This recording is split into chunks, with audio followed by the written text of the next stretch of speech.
So I'm going to show you relining a transmission band. So here's the band with the lining off it. The first thing that I want to do is form this. So this is, see how far away this is on this?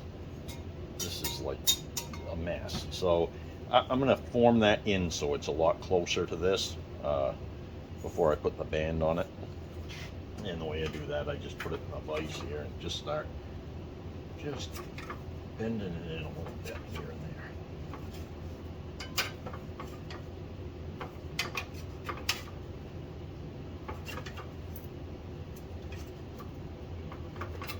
And holding it on here and seeing if it's even around or where it needs to go. So start.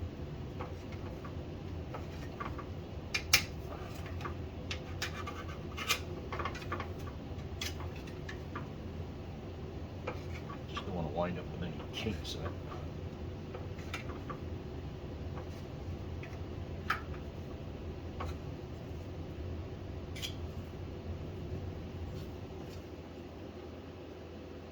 It's getting a lot better. Just a little more though. Take it from about there on.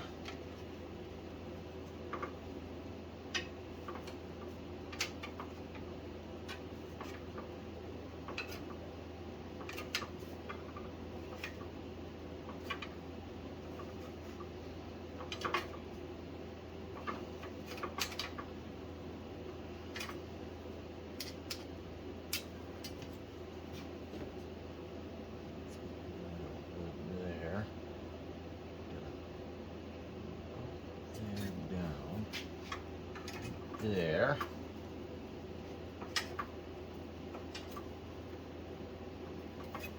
So that looks like there. That's pretty even around there. Just need to be a little bit right in the very front of this.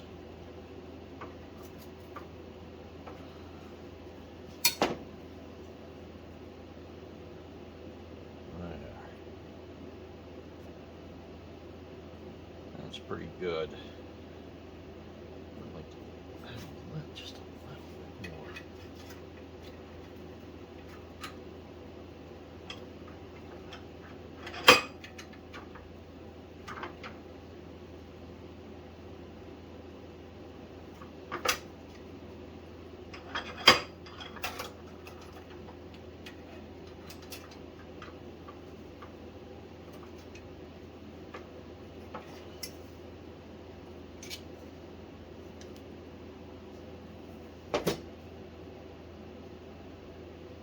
Yeah, that's not too bad. That's a lot better than it was.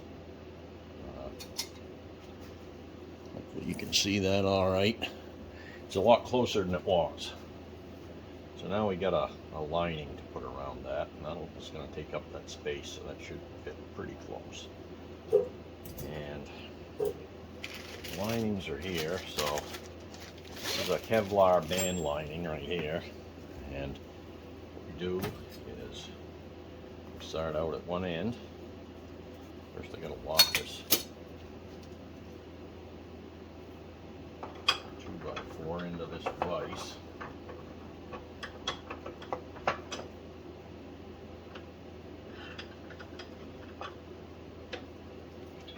That. And start out from one end here. We bring the end even with this. So the first thing we're going to do is start with this end. We're going to put a rivet in the first hole here, and then go to the other end and put a rivet there, and leave this humped up in the middle. So we get that about even with the end of that band, and we put that against this board, piece of wood, because what you have to do with these Kevlar bands, you have to form a hole here. I use a finish nail and just drive a hole down through like that, and then move it over to the other side of a piece of webbing there, because this is some hard stuff, this Kevlar, so you can't drive a rivet through it very well. You'll ruin the rivet. Sometimes you ruin it anyway, even if you put the hole. So And I take a rivet. And the rivet's got it's a split rivet, 2 ends on it. So, if you can see that good or not. See, it's a split rivet, so you got to put so the ends have to go across it like that.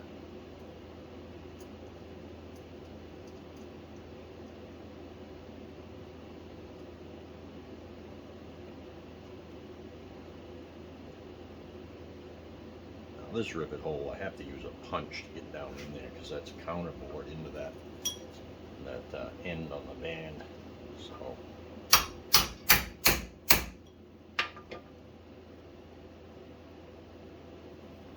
drive that down through.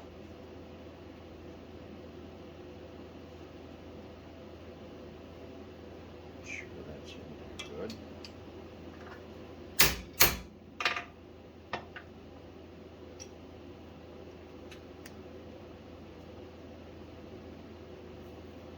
You can probably see the 2 ends of the rivet are through the band here. Now I got this special pair of pliers. It seems to be working pretty good. I just did one. This is the first time I've ever used these, and they don't work too bad. Takes a little getting used to, but these pliers, what they do, this forms over the end. So you put this so that goes in between the 2 legs of the rivet, and then the head is on that anvil there. So, and then you squeeze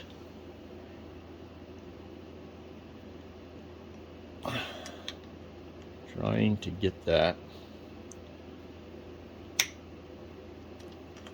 See how that forms that out? One side goes that way and one side goes that way. And then you put that back on there. Put this on top of the vise and you hit it with a hammer so that it really seats it good. So I hold it so that the bottom of this is against the vise jaw here, and tap that. Now that's seated below the surface of the band, so you can see the rivet is seated down below the surface of the band. Whoops, see the rivet seated below the surface of the band. And then you go over to the other end and get that lined up, and you bring it up in the middle here like this. Show you here.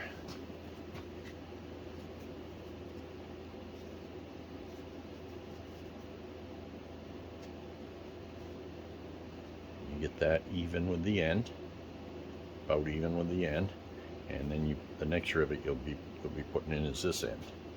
So put that right back here. Nail to drive a hole down through this with.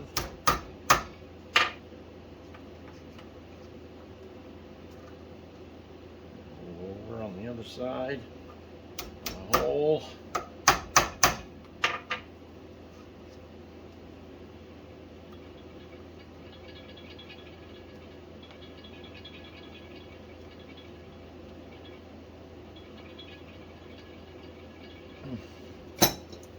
Out. There. Now we'll take a rivet, and 2 legs down through the holes there.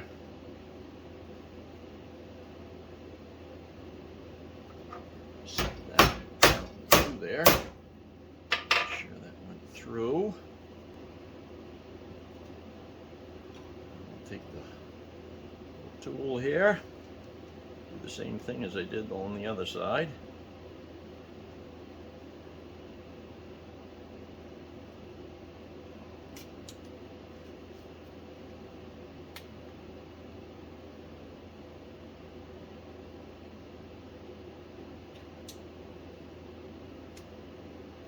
Don't seem to want to go over the other way.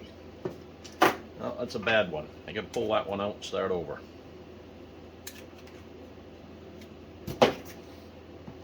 That's why you got to order extra rivets anytime you do this, because you're going to mess up a couple.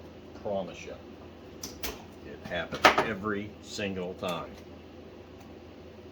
And they only send you a couple extra, so go right back in there. Make sure I got that hole down through there.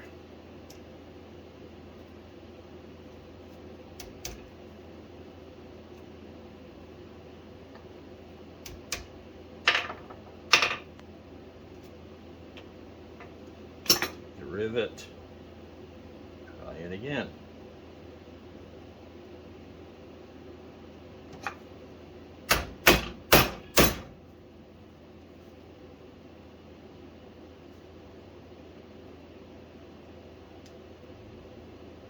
Take these pliers.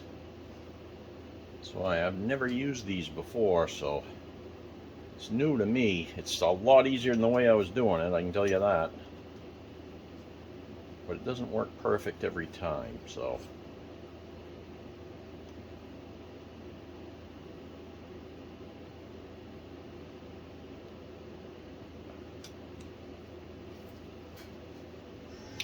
Still trying to figure them out a little bit.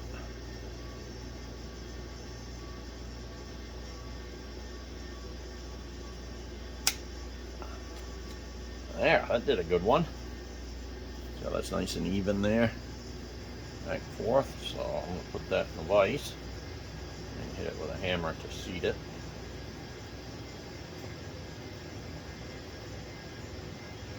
Hammer that good.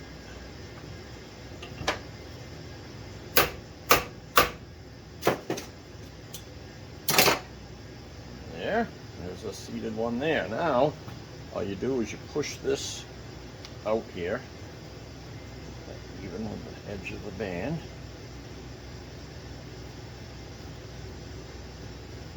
Even all the way around there.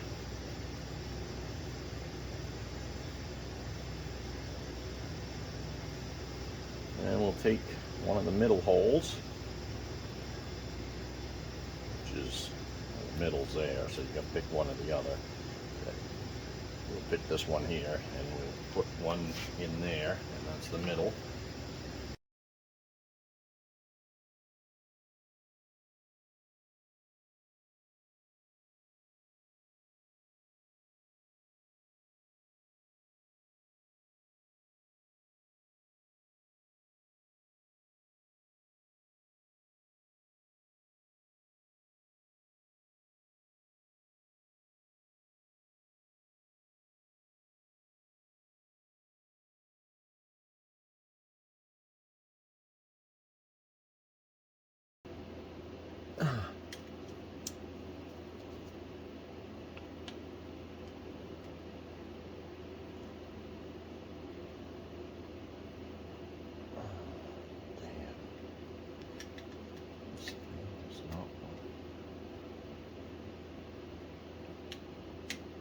Nope, no good. I'm going to pop it out, put another one.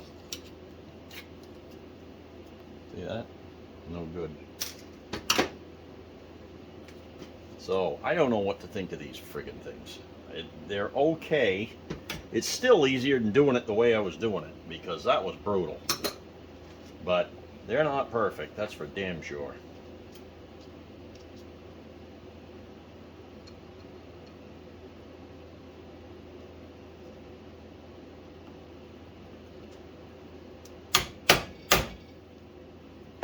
See if we can get this one to work.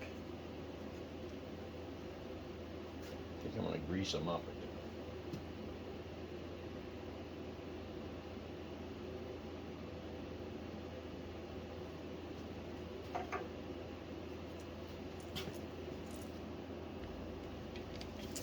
And I dressed these up a little bit on the inside here with the Dremel tool. I'm going to see if that makes that spread, that rivet a little bit easier.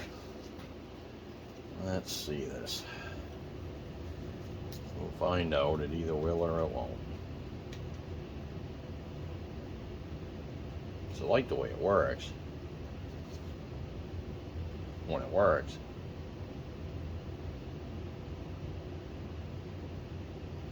Wow, that made it go nice and easy and smooth. So hopefully that did it. Because they were pretty rough. Or machined them to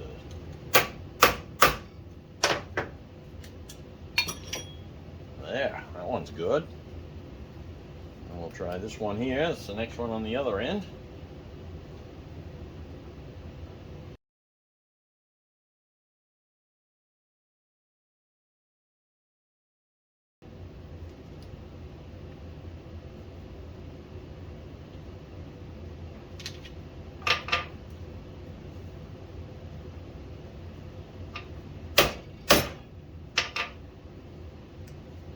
Yeah, that's down through. Boy, that Kevlar is tough. Wow. Let's see if this works on this one.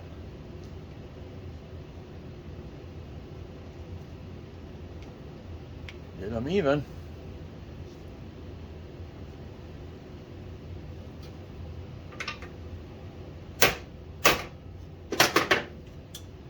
Perfect. Nice. Boy, is that easier than the way I was doing them. Oh. I think that needed that little dressing up. I think that helped a lot. Go in here and see how many more rivets I have to throw out.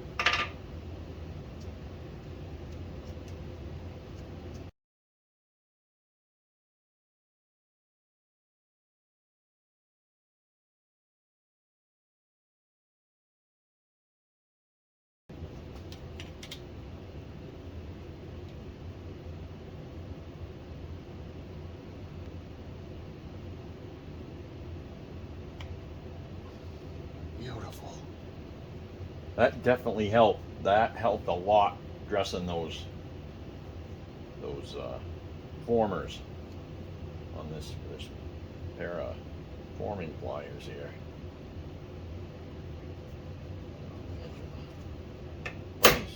Set that. There. Now, that's that. Now the next thing is to,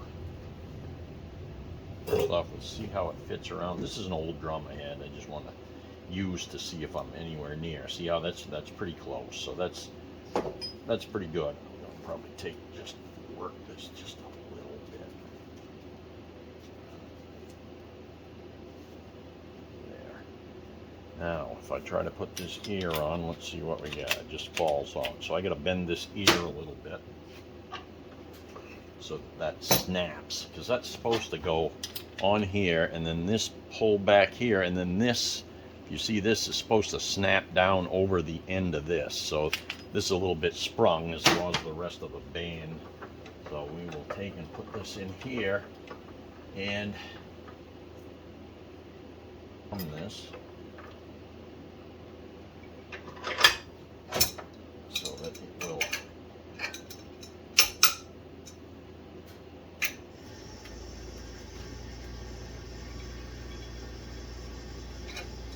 snap on there. Whoop. Now you see it goes a lot harder, and it goes. You almost gotta snap it on. You do have to snap it on there.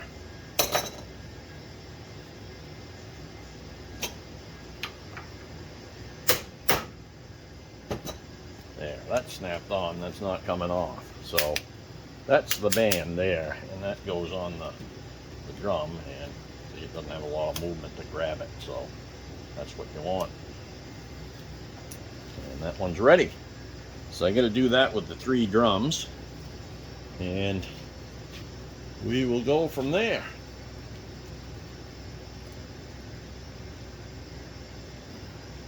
So I got the bands all on the transmission here, and what I did, I'll show you. I turn them up here.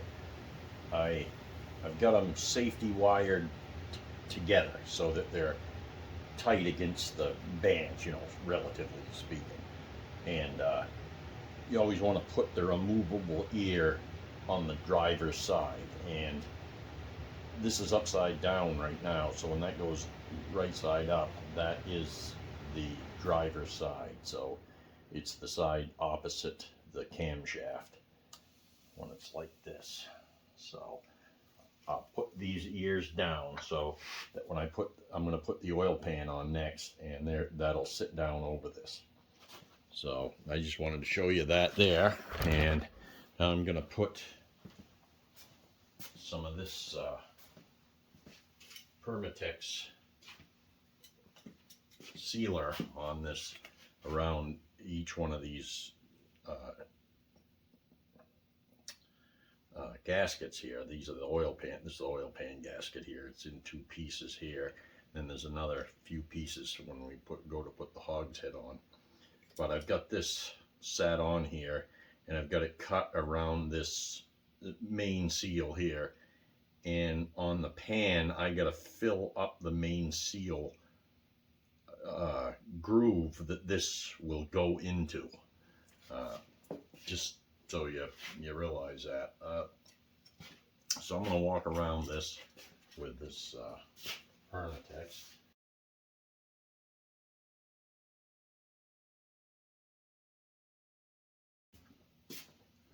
And you can probably see I filled up the slot, which is right here, with that Permatex gasket stuff there, the silicone, and that goes around that front main seal.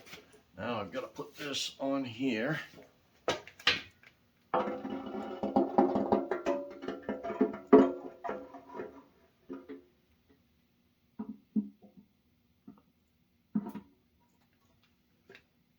right down there. And now we'll take and put a couple of screws and nuts in here.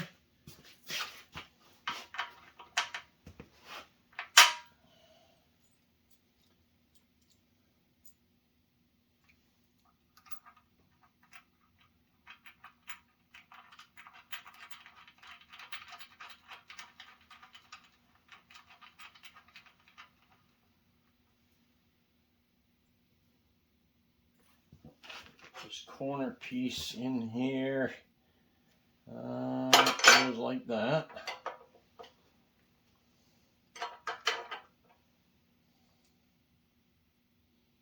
That's a stiffener for the pan.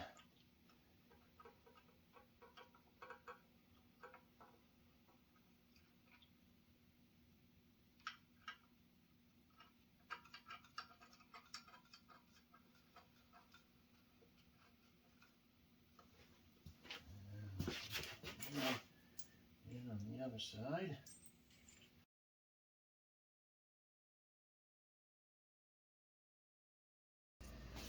The other thing I got to do is put this.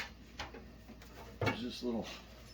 It's an alignment tool for the 4th main back here, and this just goes in here and keeps this pan so it'll be lined up with the 4th main. It's going to be able to slip in there. You'll be in trouble when you get it all tightened out.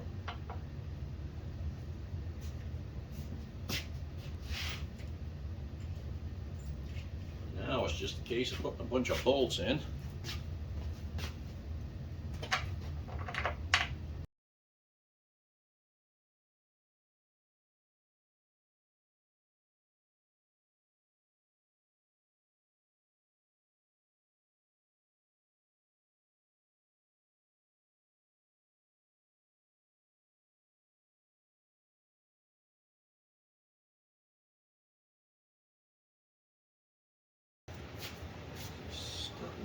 Shape. Yep. Center, that looks good. Guess I can start tightening them down. There. I'll go around and give this a quick tightening.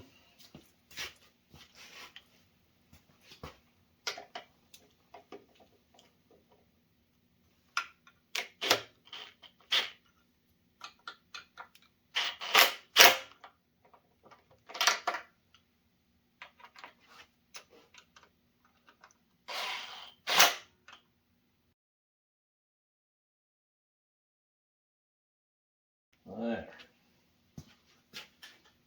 I'll go around and feed them all with a wrench. We'll have the pan on.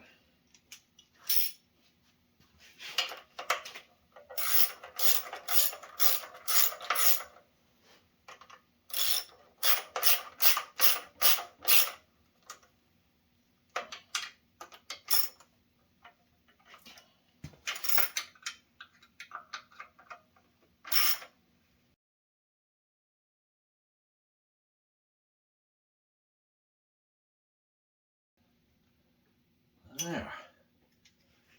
There, we'll let that set up, and the pan is all on.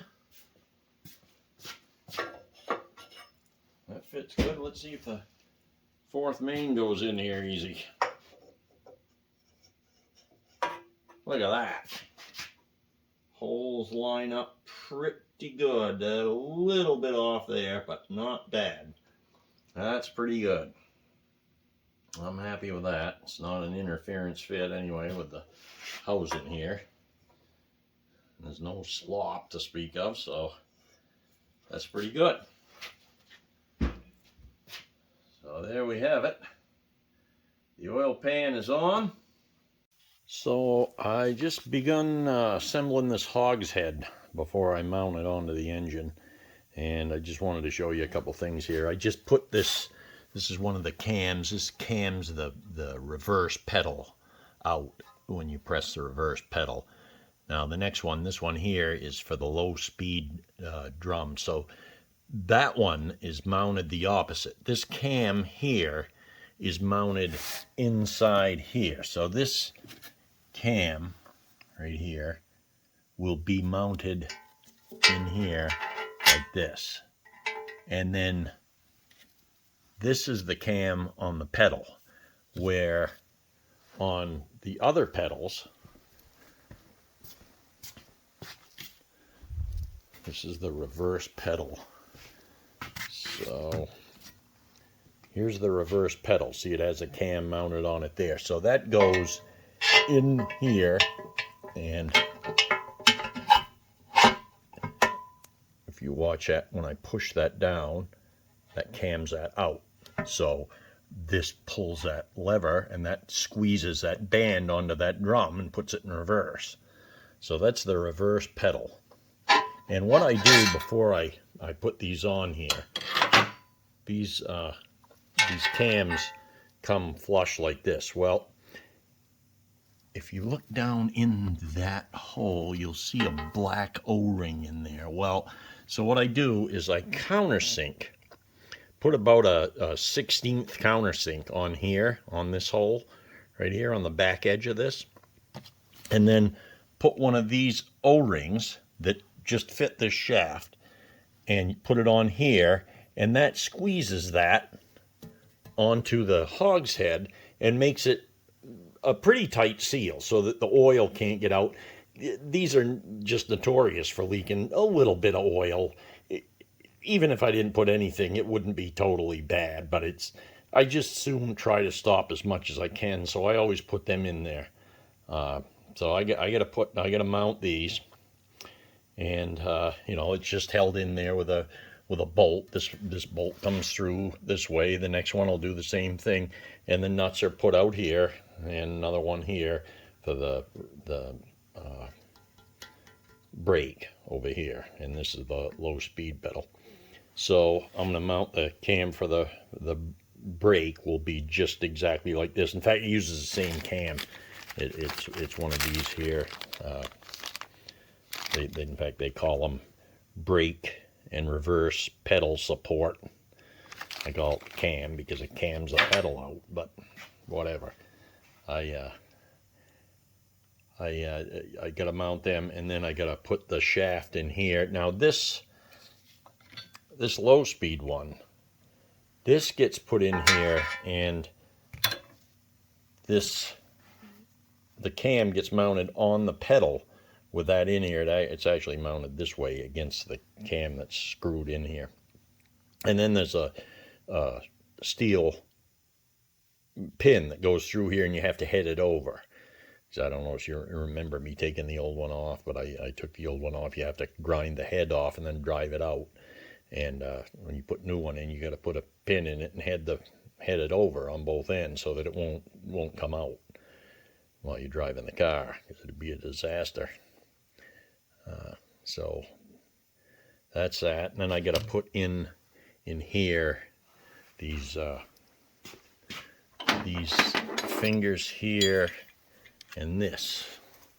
So this all get mounted in here. This goes through here,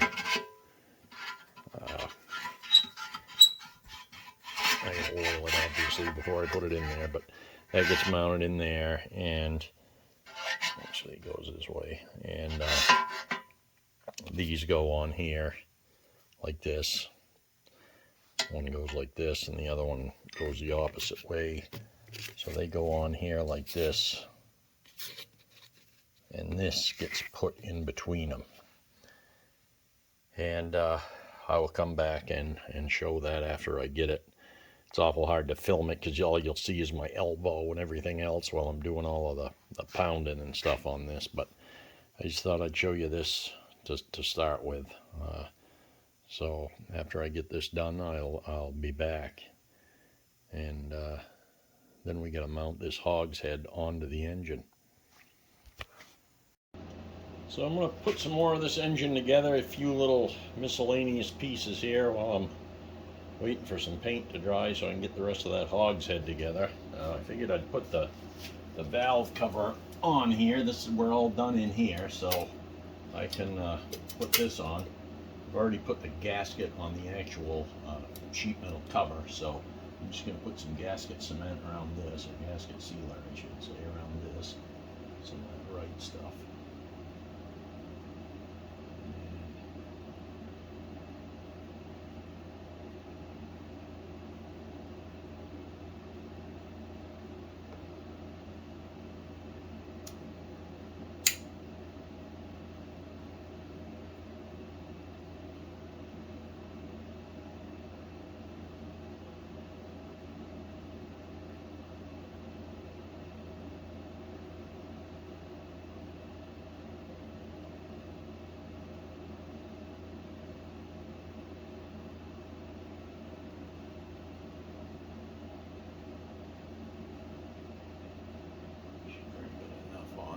It's just a piece of sheet metal.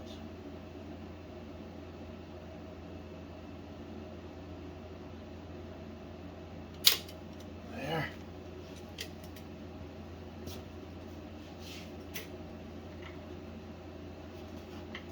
And this is the cover here. Got the gasket on the back here.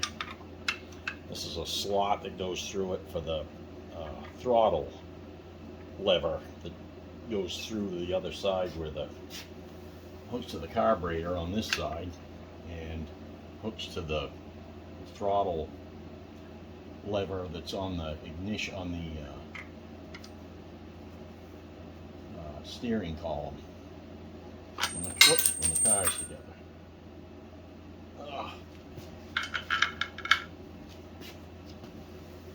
Now let's see if I can get this.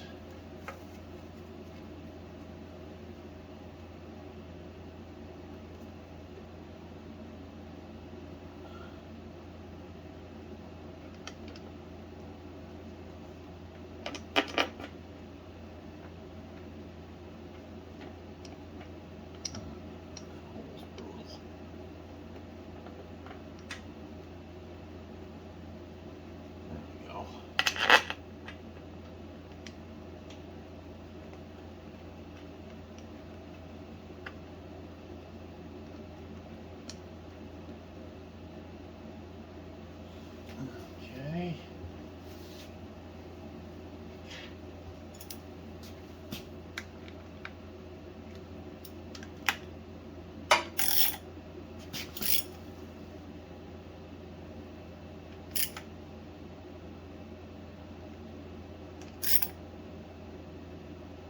There.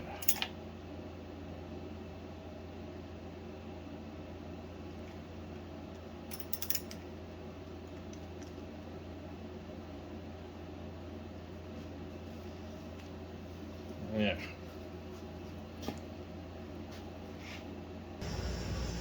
I'm going to show you putting the timer on the end of the camshaft here. I'm using the old style roller timer. I feel like it.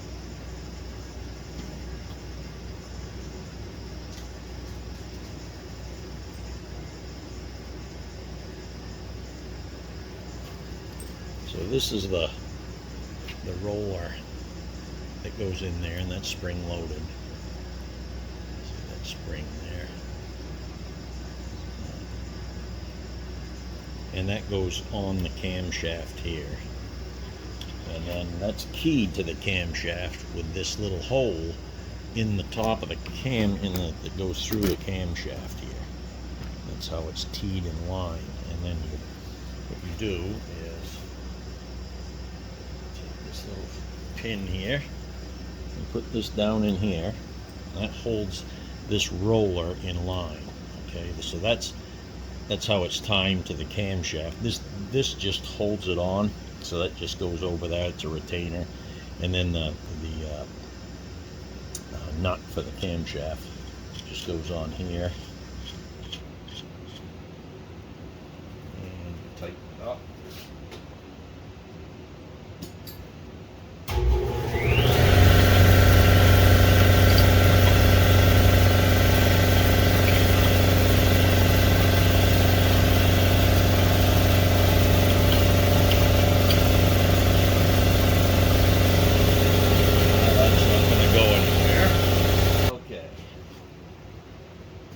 This is the timer itself. This is what the inside looks like. That's what that roller runs around on. So when it makes contact here, it basically grounds that and sends a ground back to the coil box, and that makes a full circuit, and it makes the coil box fire.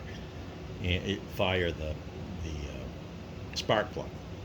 So, and it's a buzz coil, so so while that timer roller is on this, it buzzes the coil, and this goes on over this and goes in here, and then when you advance and retard the spark, this is what you're doing with you're moving this back and forth.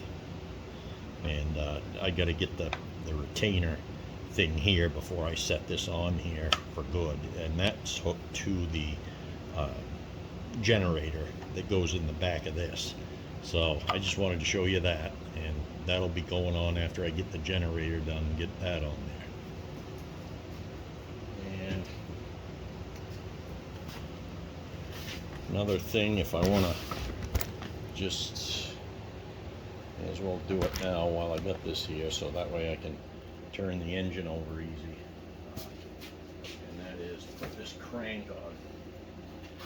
So this is the hand crank, and this goes through here.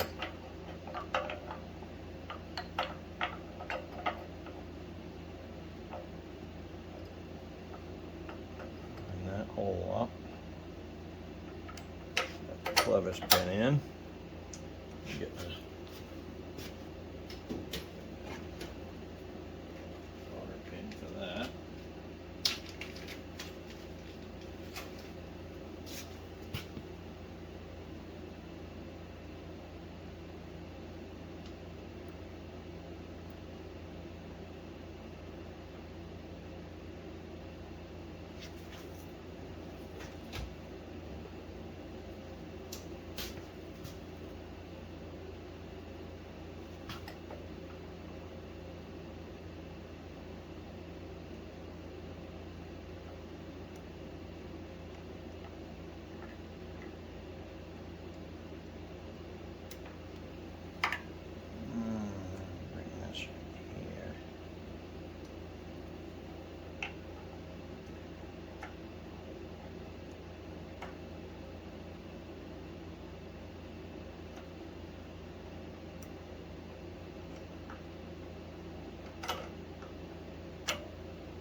That's pretty much it. And this here, you want to turn the engine, you just put that in there and you turn that, and it turns the engine. You can start it with that if you don't have a starter, or if your starter stops working, or if you just want to do it for the hell of it.